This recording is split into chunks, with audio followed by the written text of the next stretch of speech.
రామ్ చరణ్ గారు ఈ మధ్యకాలంలో మన ఒక సినిమాకి ప్రమోషన్ చేయడానికి వచ్చి ఆయనే స్వయంగా చెప్పిండు కాబట్టి ఇలాగ కామ్గా ఎవరు చెప్పకుండా ఒకవేళ ఉంటే ఇంతకుముందు నేను అన్నట్టుగా మేలోనే లేకపోతే జూన్ 26వ తారీఖున సినిమా వెళ్ళిపోతుందని చెప్పి అప్పుడు అనుకున్నాం.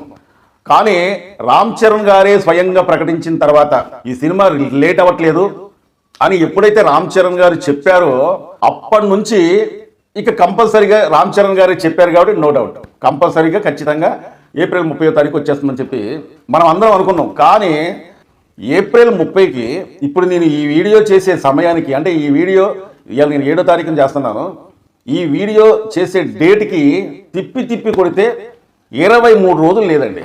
23 రోజులల్లా ఈ సినిమాకు సంబంధించి వాళ్ళు రిలీజ్ చేయాల్సింది ఒక 2 సాంగులో లేకపోతే 3 సాంగులో వాళ్ళు రిలీజ్ చేయాలి. తర్వాత ట్రేజర్ రిలీజ్ చేయాలి. అన్నిటికన్నా మించింది ఒక 3 నిమిషాల లోపు ట్రైలర్ రిలీజ్ చేయాలి. అప్పుడు ఈ సినిమాకి ఇక రిలీజ్ అవుతుందిలే అన్నట్టుగా అనుకోవచ్చు అనమాట. కానీ తిప్పి కొడితే ఈ సినిమా రిలీజ్ డేట్ అనేది